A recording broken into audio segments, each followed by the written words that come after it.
So 1.5 part 3. So we're going to continue with our quadratic equation, the quadratic formula. So our quadratic formula, we need A, B, and C. It has to be in standard form and it has to be equal to 0.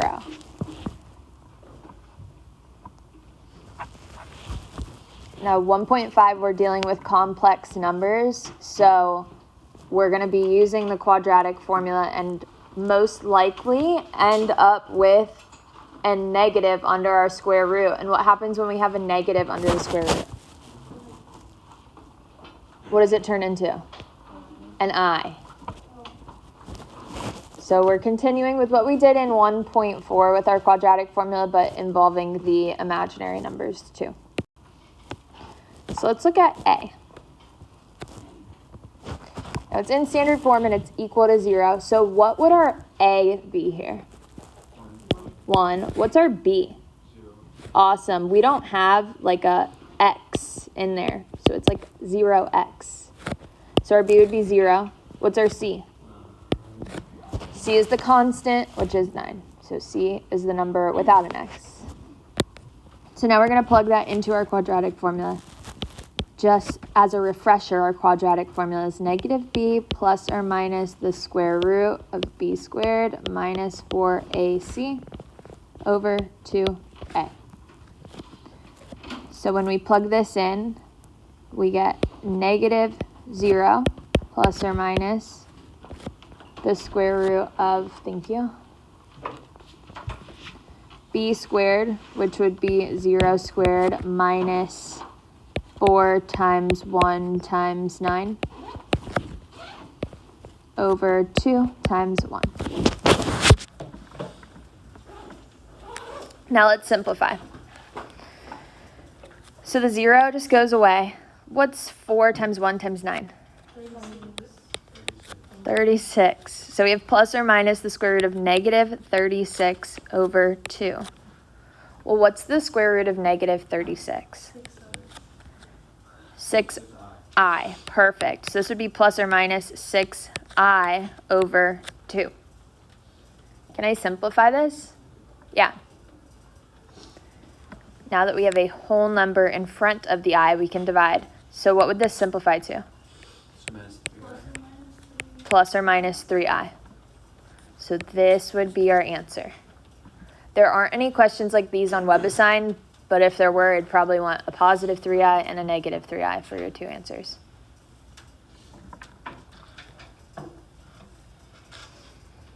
If this question didn't say like solve using the quadratic formula, how else could I have solved it for A? What would I do to solve if I have x squared plus 9 equals 0?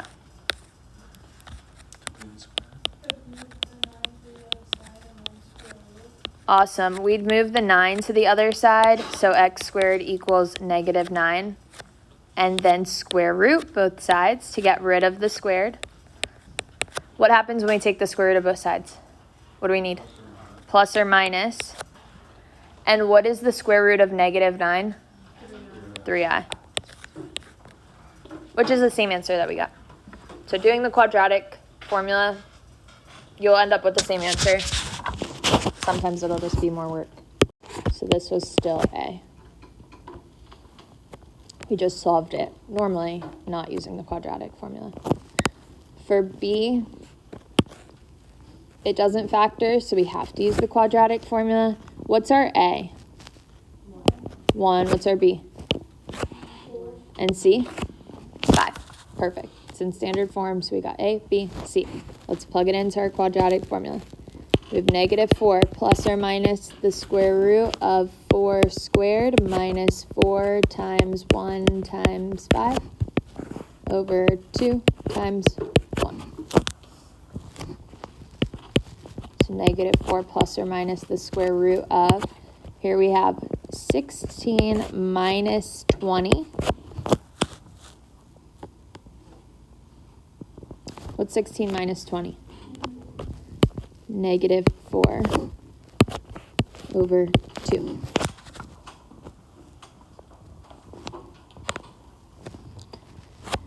Well, -4 is a perfect square. What's the square root of -4?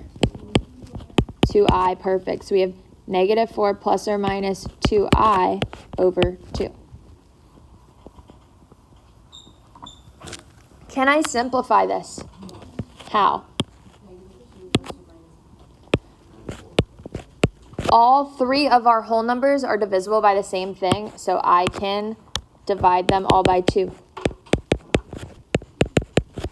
So this would be -2 plus or minus 1i, or just I, over 1. And if we have a fraction over 1, we don't need the over 1 part. So this would be our answer. So remember, all three of your whole numbers have to be divisible by the same thing in order to simplify. If I had something like -4 plus or minus 3i over 2, could I simplify this? No, because all three of the whole numbers aren't divisible by the same thing. A lot of people made that mistake on the test. So all three whole numbers have to be divisible by the same factor. Any questions here? Right, on the next page, let's look at number 1. Yes.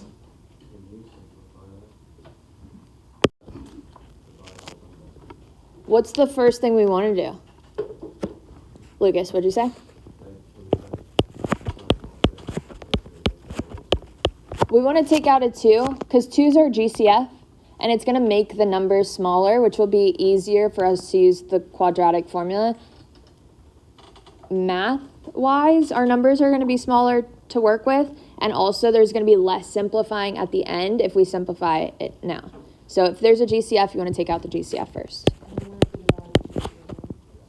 We divide it now, and it goes away, because 0 divided by 2 is 0 still. So because there's no x in it, it just goes away. You can take out the GCF and forget about it. So we have 5x squared minus 2x plus 5 equals 0. Now let's use our quadratic formula. What's our A? And B? And C? All right, let's plug it in. We have -2 plus or minus the square root of -2 squared minus 4 times 5 times 5 over 2 times 5.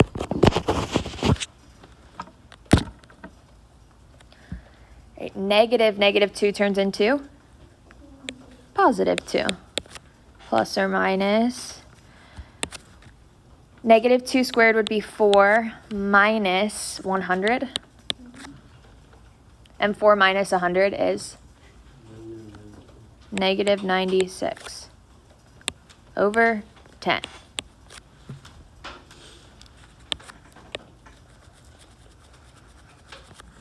What should I do next?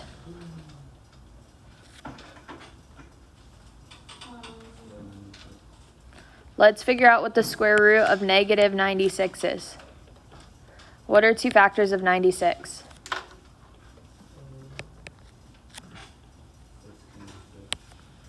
16 and 6. Two factors of 16. 4 and 4. And two factors of 6. 3 and 2. What would we, well, let's break it down more. So we have 2, 2, 2, 2, 3, and 2. So what would we circle here? 2 groups of 2. So what's going to come to the outside? 4 what? 4i. And then what do we have left on the inside? 6. So it'd be 4i square root 6 over 10.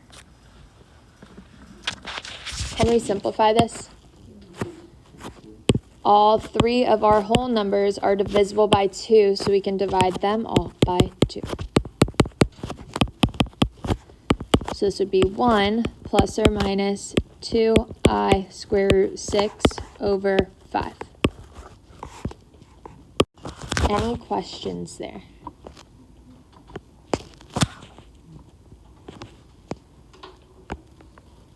Ready for the next one?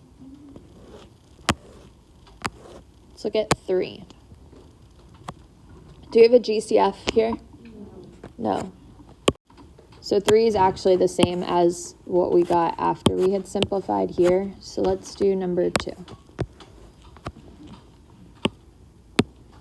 Can we simplify? No. Do we have two factors of 12 that add to negative 6?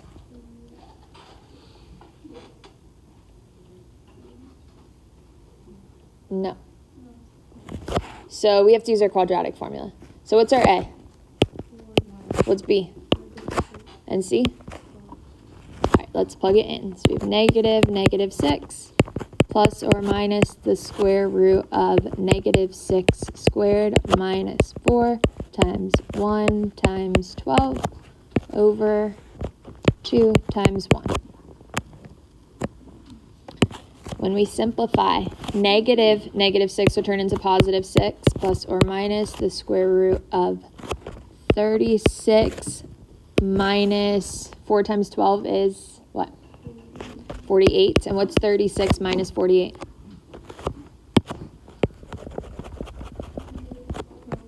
Negative 12 over 2. What would we do next?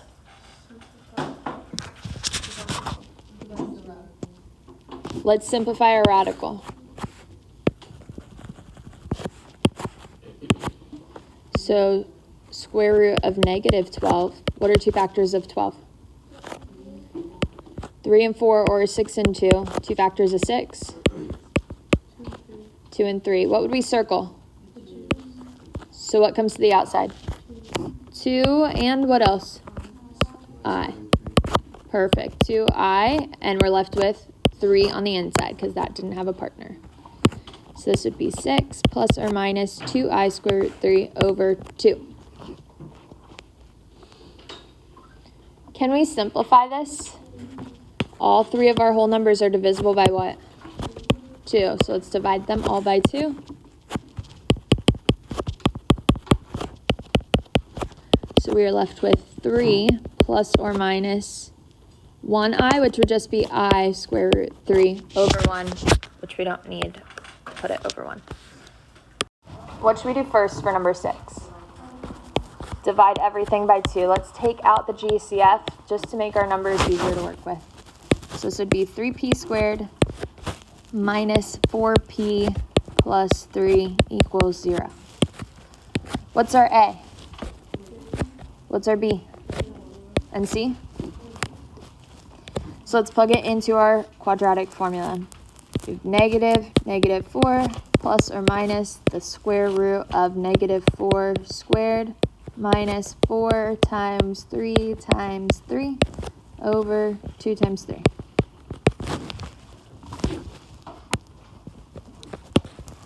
So this turns into a positive 4 plus or minus. Negative 4 squared would be positive 16 minus 4 times 3 would be what? 36. So 16 minus 36 is negative 20 over 6. What should we do next?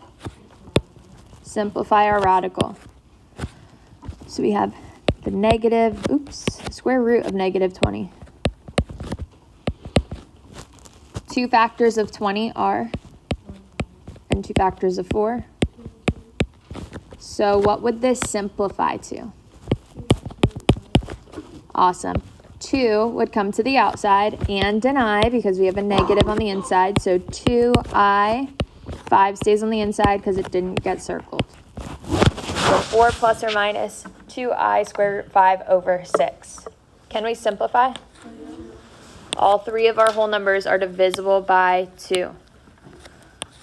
So we're going to divide by 2, divide by 2, and divide by 2. So this would be 2 plus or minus I square root 5 over 3.